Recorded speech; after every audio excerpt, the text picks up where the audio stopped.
मैत्रिणींनो, पावसाळ्याला अगदी आता सुरुवात झालेली आहे असं म्हटलं तरी वावगं ठरणार नाही, कारण अधूनमधून सरी बरसतात. पण पाऊस आला म्हणजे अनवॉन्टेड आपले गेस्ट अर्थात माशा, मच्छर, त्याचबरोबर वेगवेगळ्या प्रकारच्या किड्या मुंग्यांमुळे आपण अगदी त्रासलेलो असतो. पण आता अजिबात टेन्शन घेऊ नका. कुठल्याही प्रकारचे केमिकल स्प्रे न वापरता अगदी घरगुती आणि आयुर्वेदिक पर्याय वापरून तुम्ही या सगळ्या अनवॉन्टेड गेस्टला टाटा बाय बाय करू शकता. कसं? त्यासाठी हा व्हिडिओ शेवटपर्यंत बघा. उपाय नंबर 1, कडुलिंब आणि कापराची मॅजिक. पहिला आणि सर्वात प्रभावी उपाय म्हणजे डासांचा शत्रू कडुलिंब. बाजारामध्ये कडुलिंबाचं तेल सहज मिळतं. एक छोट्या बाटलीमध्ये ना कडुलिंबाचं तेल घ्या आणि त्यामध्ये 4 ते 5 भीमसेनी कापूर बारीक करून तुम्हाला टाकायचे. हे तेल मिक्स करून त्याचा दिवा रोज संध्याकाळी घरामध्ये लावा. हा दिवा तुम्ही सकाळी सुद्धा लावू शकता. दिव्याच्या धुरानं आणि सुगंधानं घरामध्ये एकही डास थांबत नाही, माशा सुद्धा जातात.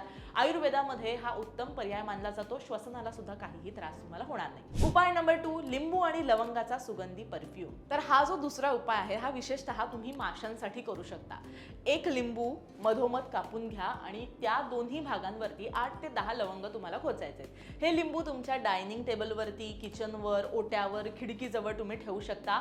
लिंबू आणि लवंगाच्या एकत्रित जो काही उग्र वास येतो ना, त्यामुळे माशा, चिलटं जी छोटी छोटी फळांवर वगैरे येतात ती येणार नाहीत आणि ती आसपास सुद्धा तुमच्या फिरकणार नाही. त्यामुळे माशांसाठी अत्यंत रामबाण उपाय आहे, करू शकता. तिसरं म्हणजे पुदिना आणि तुळशीचं पाणी. तर हा जो तिसरा उपाय आहे ना, हा नैसर्गिक रूम फ्रेशनर सारखं सुद्धा काम करणार आहे. मूठभर तुम्हाला तुळशीची पानं घ्यायची आहेत आणि पुदिनाची पानं घ्या. थोडं पाणी टाकून त्याला मिक्सरला वाटून घ्या. हे पाणी गाळून एका स्प्रे बॉटलमध्ये भरायचंय. घरातल्या कोपऱ्यात, पडद्यामागे, दरवाजाच्या मागे हा स्प्रे तुम्ही मारा.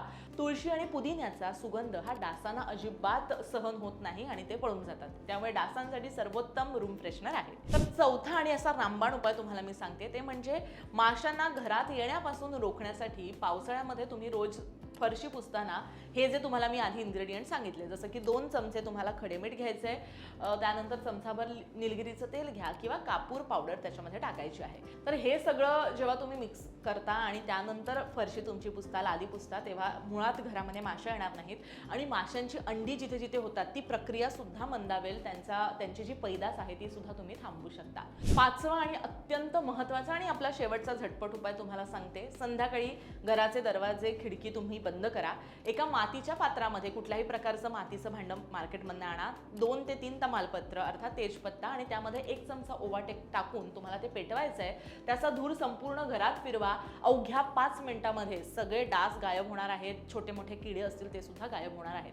त्यामुळे अगदी पावसाळ्यामध्ये किंवा पावसाळा सुरू व्हायला लागला की घरामध्ये येणाऱ्या या माशा, डास यांची पैदास थांबवण्यासाठी आणि ह्यांचं अगदी त्यांना फुल स्टॉप लावण्यासाठी तुम्ही हे घरगुती उपाय करू शकता. कारण मार्केटमध्ये बरेच लिक्विड्स मिळतात, रूम फ्रेशनर्स मिळतात, मॉस्किटो चे स्प्रे मिळतात, पण त्याचा बरेचदा आपल्याला त्रास होतो, श्वसनाला त्रास होतो. दमा किंवा सायनसचा इश्यू असेल तर तो वाढू शकतो.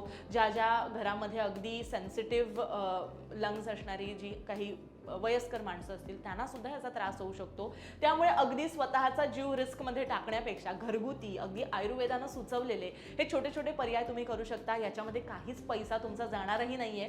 त्यामुळे अगदी पैसा वसूल असे सगळे तुम्हाला 5 एकदम भारी उपाय मी सांगितलेले आहेत, ते करून बघा आणि याचा कसा रिझल्ट येतोय मला नक्की कमेंट करून सांगा. अजून कुठल्या विषयावरती व्हिडिओ पाहिजे असेल या पावसाळ्याच्या निमित्त तरी सुद्धा सांगा आणि असंच लोकमत सखीवरती प्रेम करत राहा.